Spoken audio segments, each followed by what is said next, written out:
Hello বন্ধুরা, সবাই কেমন আছো? আশা করছি সবাই ভালো আছো, আমিও ভালো আছি।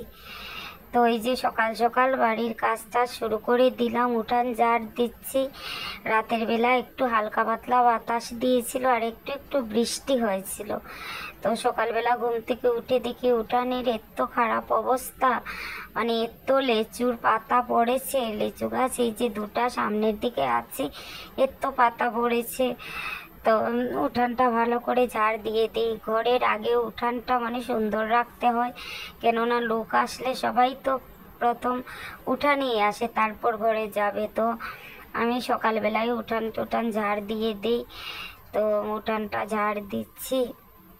এখনো আমি চা খাইনি, উঠান ঝাড় দিয়ে গিয়ে বসে চা খাবো, কেননা উঠানের দিকে তাকানো যাচ্ছিল না, এত পাতা পড়েছে, এত পাতা।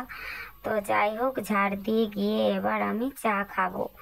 তো এই যে আমার চা পরোটা হয়ে গেছে, দেখতে পাচ্ছ। ওদেরকে শিম ভাজা করে দিয়েছিলাম, মেয়েদেরকে, হাজবেন্ডকে। তো আমি ওটা নিইনি, আমি পরোটা আর ওই চা খাচ্ছি। আমার শিম ভালো লাগে না বেশি, মানে ভাজা করে। আর ওইদিকে যে সুইটি আমার পাশে চলে এসেছে, আবার কি করে এমনি থালে মুখ দেয় না, ওর এমনি অভ্যাসটা ভালো আছে, কিন্তু এই যে শরীর থেকে রুমটুম পড়ে যাবে, তাই আমি ওকে দূরে সরিয়ে রাখছি। তো চা খেয়ে যাব রান্না করতে। তো এই দেখো আজকে রান্না কি করছি। এটা কি শুটকি মাছ, আমি চিনি না, এটা ফার্স্ট টাইম এসেছে আমাদের বাড়িতে। তো এটা দিয়ে আলু দিয়ে রান্না করবো, আলু সিদ্ধ করে আমি একটা একটা করে বাকল ছিলছি।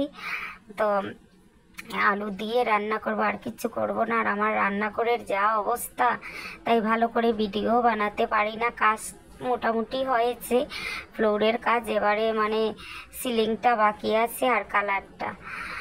তো এই দেখো আমি শুটকি মাছ কেটে ধুয়ে ভালো করে এবার ভেজে নিচ্ছি।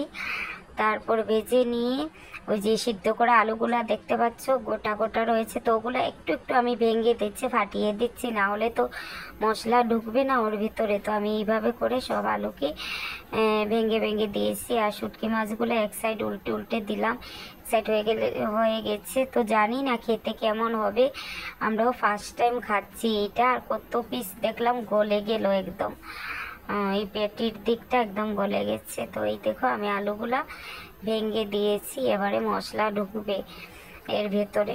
তো এটা সিম্পলই রান্না, কোনো কিছু লাগবে না। তো দেখো তোমরা কি করে রান্না করি। তো ওই কড়াইয়ের মধ্যে একটু তেল ছিল, আর একটু তেল দিয়ে দিয়ে পেঁয়াজ সম্বাস দিলাম, দিয়ে আলুগুলা ছেড়ে দিলাম। এবারে একটু নুন দেব, একটু হলুদ দেব, আর একটু লঙ্কা দেব, ব্যাস। আর একটু রসুন কেটে রেখেছি, রসুনগুলা দিয়ে দেব। তো আমার হয়ে যাবে, আর কোনো মশলা টশলা দেব না। এই দেখো আমি রসুনগুলা দিয়ে দিলাম, ওগুলা পাতলা পাতলা করে কেটে রেখেছি। আর ওইদিকে হলুদ গুঁড়ো দিয়ে দিলাম, আর দেব একটু নুন, আর দেব লঙ্কা, লঙ্কা বেটে রেখেছি, একটু জল দিয়ে গুলে লঙ্কাটা দিয়ে দিলাম, বাস হয়ে গেছে। তো আমার জানো ভিডিওটা করতে মানে খুব অসুবিধা হয়, রান্নাঘরের অবস্থাটা নেই, একদম এলোমেলো। তো এটা সিলিংটাও হয়নি এখনও, আর কালারটাও হয়নি, ওর জন্য মানে খুব অসুবিধা হয়, শুধু এদিক ওদিক দেখাতে পারি না। তো ওর জন্য কমপ্লিট হয়ে গেলে তারপর ভালোভাবে ভিডিও করতে পারো। তো দেখো কষানো হয়ে গেছে, এবারে ঝোল দিয়ে দিলাম, ঝোল দিয়ে শুটকি মাছগুলো ঢেলে দেবো। তো তোমরা যদি জানো এটা কি মানে কি মাছের শুটকি, আমাকে একটু বলে দিও, আমরা আগে কোনো দিন খাইনি এটা, এবারে ফার্স্ট টাইম এসেছে এটা আমাদের বাড়িতে। তো শুটকি দিয়ে দিয়েছি।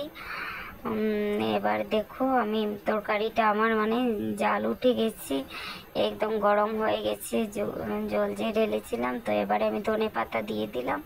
শুটকি মাছে ধনে পাতা না দিলে ভালো লাগে না, একটা স্মেল আসে তো শুটকি শীতলেগুলার, তো ওর জন্য একটু ধনে পাতা দিয়ে দিয়েছি। আবার একটু সময় ঢেকে দেব, তারপর নামিয়ে নেব, 5 মিনিটের মতো ঢাকনা দিয়ে দেব, তারপর রান্নাটা হয়ে যাবে। দেখো এখনই কত সুন্দর লাগছে দেখতে কালারটা।